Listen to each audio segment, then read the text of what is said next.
अनियंत्रित डंपर ने स्कूटी सवार को मारी टक्कर, बाल बाल बच गई जान। उत्तराखंड के विकासनगर में अनियंत्रित डंपर ने स्कूटी सवार को टक्कर मार दी। स्कूटी सवार खुशकिस्मत रहा कि उसकी जान बच गई। हादसे के बाद इसी बारे में बात करते सुनाई दिए पुलिस के अधिकारी। अरे बैठे रहने दो, नहीं वैसा नहीं बैठा ही होगा।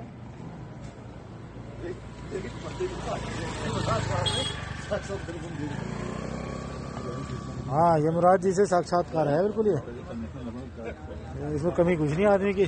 पांडे जी, ये पांडे जी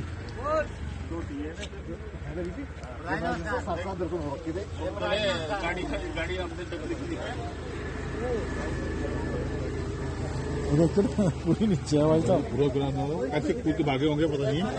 बहुत चांस की बात है भाई, भाग के निकल गए। हाँ, निकल गए। અમારી તમામ માહિતીથી અપડેટ રહેવા માટે જોડાયેલા રહો S9 ન્યૂઝ સાથે।